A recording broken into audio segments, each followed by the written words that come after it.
Hey everybody, David always stresses the importance of a good clean hip hinge, lengthening and loading the glute.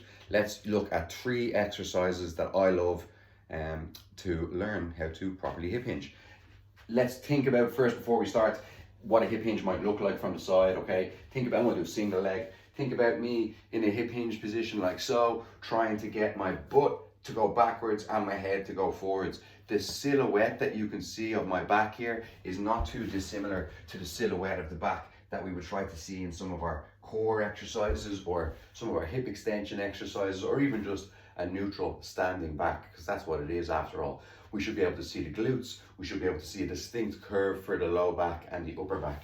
So in a hip hinge, looking at me from the side, that's almost something that we can see. If we're looking at my butt, we can see the difference between a butt that has tucked underneath and the hips that are still kind of facing down.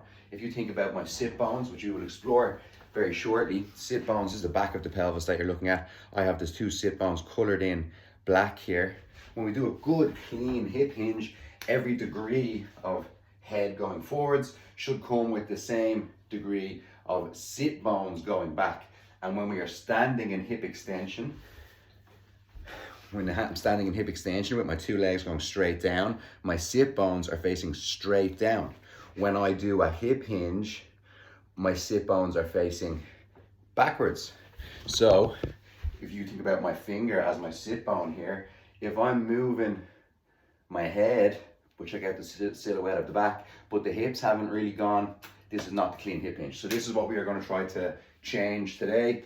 2 kind of easier exercises, and last exercise, very tough. First thing we will need, hard chair. And what we are going to do, sitting ourselves on the chair, is basically try to locate, using the hard chair, both sit bones left and right. How I'm going to do this is sit tall on the chair. If you look at my butt, this would be like a tucked pelvis or a slouched position in the chair. I could go all the way to the opposite of that, use my chest and my back and arch my back. In fact, it's somewhere in the middle that I'm trying to be. I want you to use the hard surface to locate that sensation of sitting on those 2 sit bones. Remember where they are, left and right. Black one, black one. I've colored those in. I don't think yours are going to be that color. The tailbone in the middle, I expect you could feel that if you kind of really slouched and let everything pull underneath. So there's almost these 2, they don't feel like a smooth wheel that you're rolling up over. It feels like you're almost rolling up over a square. I want you to find those 2 squares, sit bones left and right, and they are going to be one end of your long neutral torso. The other end is going to be the top of our head, okay? Not to lift the chin, not tuck the chin, long neck in front, long neck behind, sit bones left and right on the chair. I'm going to open my knees ever so slightly, although I don't want anyone to feel that they're forcing their knees wide. And I'm going to put my feet somewhere slightly behind my knees so that my shins are in an angle back towards myself. Other than that, everything is relaxed. I'm sitting tall. I've got the sit bones left and right. Even just keeping those sit bones might be an interesting exercise for you. Perhaps you feel a lot more on one side, you feel a lot less on the other side. That can be something that you can try to explore. What I'd like you guys to do is communicating only with the sit bones. You don't talk to your head and your chest here. Communicating only with the sit bones, I'd like you to rock onto the front corner of those 2. If you feel like the square sensation, you're almost rocking up onto the corner of the square. When you come back to the first position I had you sit in, you're flat on the base of the square. And then again, not leaning back with your head, communicating to the sit bones, I want you to get yourself on the back corner of the square. In your own time, very slowly, we should be able to start to rock from the front of the sit bone, back through the middle of the sit bone, to the back corner of the sit bone. Every degree of movement of my head and my chest and my back is as a process of me turning these hips here. I would like you to put one hand on the belly and one hand on the low back, and we should be able to move forwards and back like this without really feeling a disturbance in our hands. If I arch my back, or if I flex the other way and I tighten everything up in the front, my hands are going to feel that. So neutral upper body, the only thing we are communicating with is the sit bones and the hips. And hey, try not to lift up. I kind of did a bad rep there myself, is what reminded me. But try not to lift up your knees when you go back. Your legs aren't really moving. Everything else is coming on a journey because the sit bones, or we are rocking back and forth on the sit bones. So if you're thinking about my butt, and if I was showing you from the back here, as I start to go forwards, I'm showing you more of my butt. When I'm sitting tall, this is the middle position. And as I start to go backwards, I could imagine showing someone in front of me more of my butt.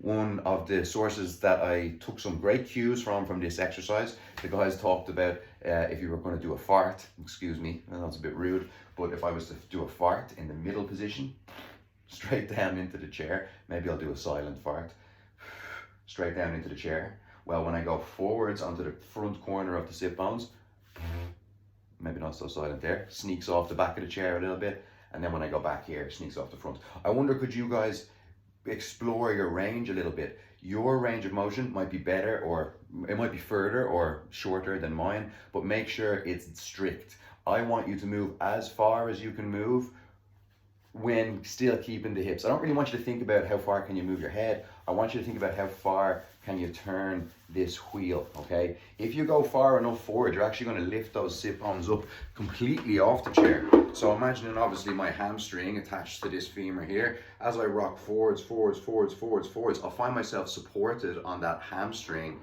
and those sit bones, you can see them in black, are actually facing back towards you.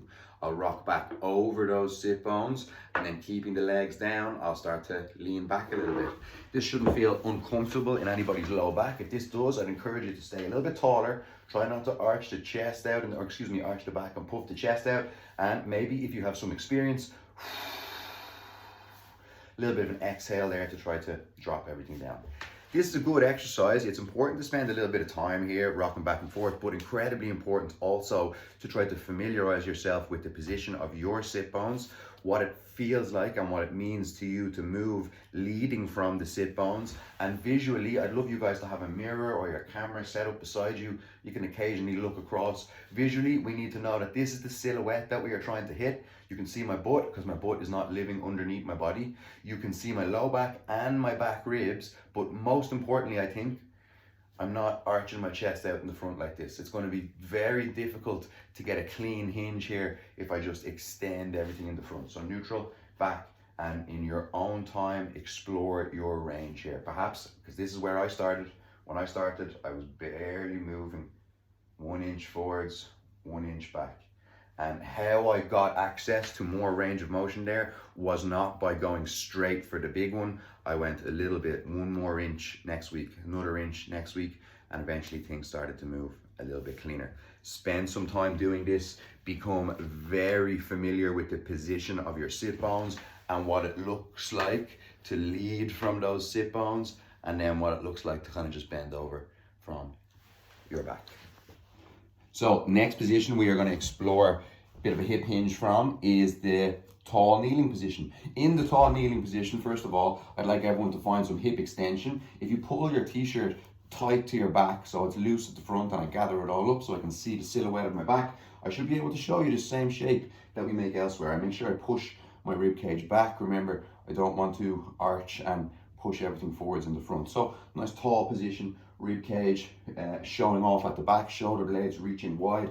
And in all of our other classes, we've done much work on this. So I'm sure no problem to a lot of you.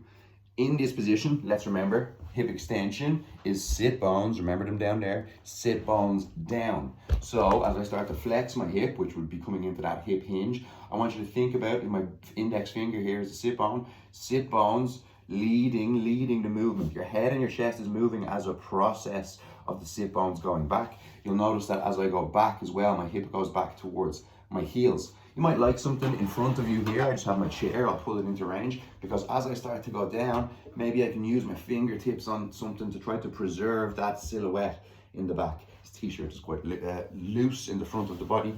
Maybe the best thing to do will be, I should be charging extra for this, guys. I want you to try to keep this same silhouette here as you go back. We can see that not much changed in my torso there. Can we see the difference between, I'm gonna try to hip extend out of this as well. Can we see the difference between this kind of a frozen torso and something like this? Like I really did just get there by using my spine, and I'm gonna get up by bleeding my spine and pushing the other way too. So tall kneeling, hip extension, sit bones down, sit bones back, back, back, back, back, back. You don't need the chair here to catch yourself. If you can reach the floor, that's fantastic. You can adjust yourself when you're down here. And for those, I hope most of us that have done some practice here, a little bit of breathing work, maybe you want to do a nice exhale, put everything away in the front, and maybe you can keep everything away there with a little bit of tension if you need it to get yourself back up into this hip extension. Most important for now is, can you get back well, okay? So don't worry about coming up and squeezing your glutes and all that. Spend some time here, tall kneeling. Maybe even you don't go down to your hands, okay? Maybe I've got this chair in front of me the whole time. Maybe I just ask myself what it feels like to push back at the hips and push forwards with the hips, instead of what it feels like to just go forwards with the head and kind of leave my hips there, okay? So clean hip hinge is gonna look, I'll get rid of this. My cleanest, yours is probably a little bit cleaner. My clean one, talking to the hips, talking to the sit bones back, back, back, back. This is what gives me the position to get forwards with my hands. In this position, I'll try to get my torso nice and long. I'm reaching, spread the shoulder blades. I like to do a couple of inhales here. Nice relaxed exhale each time, and I'm down here, I'm trying to inflate the back, reach the ribs, all of that stuff, reach the shoulder blades, should I say. Okay, now time to come up. The trick to coming up is try not to just forget about your spine. Your spine, nice analogy for these exercises is, if you had a surgery to fuse every single vertebrae together, you have no movement left in your spine. Well, actually, you're going to be really good at this exercise, incredible at this exercise, because you won't be able to flex or extend. So surely everything is going to just be frozen here.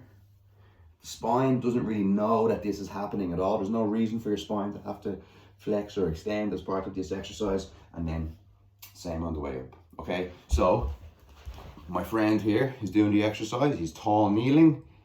He's hip flexion with his sit bones facing backwards. Sit bones are facing backwards as much as I can in this position. I've familiarized myself with the position of my sit bones in the chair, and I'd love you guys to do the same. And then practice on the knees. Okay, brings us to exercise 3, single leg hinge. Both of the first 2 variations of the hip hinge are going to put some length into the back of the glute, which is fantastic, but this exercise is really going to load that lengthened glute. And since my most recent trip to train with David in his gym, game changer for me, and something I reach for anytime I feel a little bit, which is regularly enough, on my right leg where I had my bad injury before. I reach for this exercise frequently now, so it feels good to do, but very, very challenging. And honestly, exercise 1 in the chair, exercise 2 on the knees is to teach us kind of how to do a clean hinge so as we can do this exercise, because this exercise blows the first 2 out of the water. Don't sleep on them though, because they're going to really help you access this third exercise better, okay? You don't need any equipment, but I'm going to have a piece of paper and I'm going to use my foam roller here to demonstrate a couple of things. And I am going to do my left leg first, okay? So I'm going to put my foam roller in front of my knee here. This is just so that you guys can see where my knee is going, and I'm going to put the piece of paper underneath my heel, okay? This is just going to be so I can describe my foot pressure when I do this exercise as well. The guts of this exercise is I'm going to try to get into a nice single leg stance position. I'm going to try to load the front of my foot while pushing my hip back. I'm thinking about making my knee go forwards. The sensation of the sensation of pressure and connection with the floor go forwards on my foot. I'm trying to get my head and my chest forwards, but the hip back. And in our other classes where we've worked on length, we're always trying to think about head one way, hip and sit bones the other, to get that longest position in our spine. So let's try to go after this. Some cues: soft left leg. I'm not going to straighten out my left knee. Soft left leg, my weight is everywhere on that left foot. I can lift this back foot without having to shift my position. It is there for balance though. I'm not going to take it off the floor at any stage of the exercise. I'm going to soften the knee further, and I'm going to allow my weight go forwards. My heel is on the floor, absolutely. In fact, my heel is on that piece of paper, but I'm going to allow the weight to go forwards on the foot. Even a little bit towards the toes is good, okay? Because we're actually going to be quite toey in this exercise. With my right hand, because this is my left leg, with my right hand, fingers in the crease, of what will become the crease of my right hip, and left hand on the glute. My task for you is to think about hips back, head forwards. So hips back, back, back, back.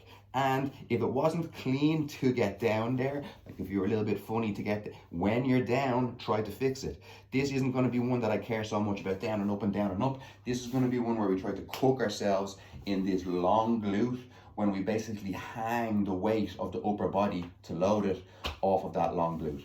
Being in this exercise is in my experience, the best part of it.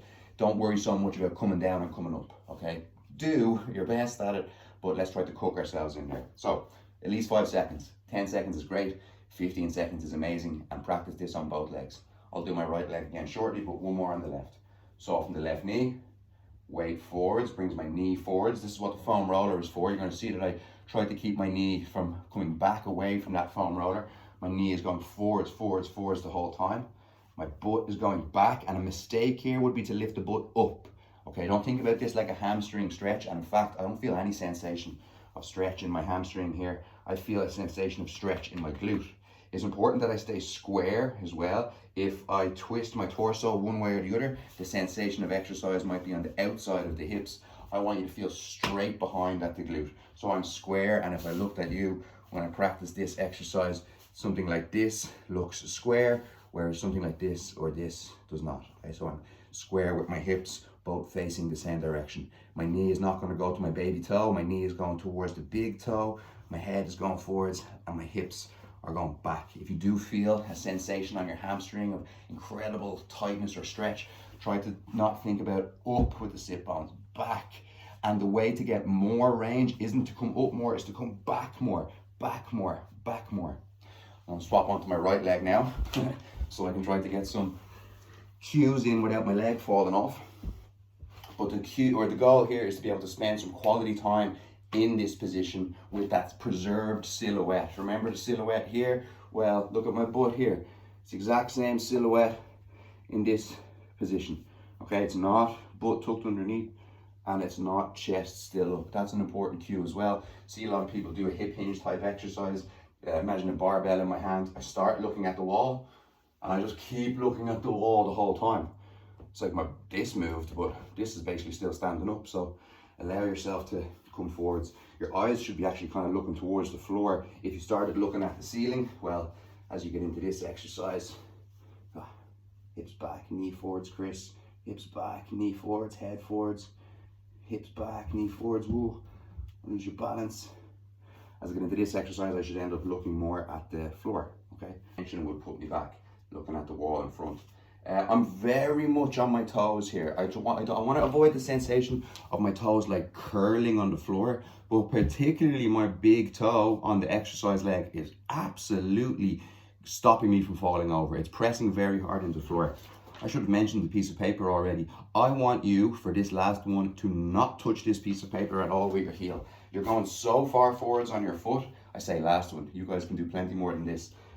I want to go so far forwards on my foot that my heel isn't actually on the floor. Remember, hips back, back, Chris, back. Don't think about hips up. Hip back, head forwards, hips back, back, back, back. Square that up a little bit. Knee forwards, Chris, knee in, hips back.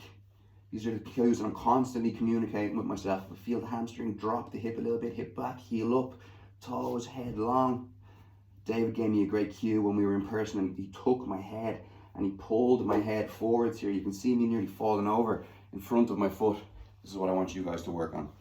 This is incredibly tough exercise, but incredibly rewarding to lengthen the muscle and then load it. I'm talking about the muscles at the back of the glute, back of the hip. To lengthen these muscles and then load them is really going to change the game for you and give you access to more permanent range, or a more confident access to that permanent range. And I can't emphasize enough how many times I have heard David speak of the importance of a clean hip hinge. I visited his lower limb rehab workshop in his gym, as did many of you perhaps watching this video, and one of the recurring themes, or one of the recurring answers to lots of the questions that people presented to David on the day: hip hinge. Got to get better at the hip hinge, got to get some length in the back of that hip. And this is something that's incredibly important for us all to explore. So with those 3 exercises, sitting in a chair, finding the sit bones, kneeling hip extension, kind of just working on actually moving from the hips instead of moving from the spine. And then finally this single leg hinge, incredibly tough. Work on all three. And if you have any questions, let me know.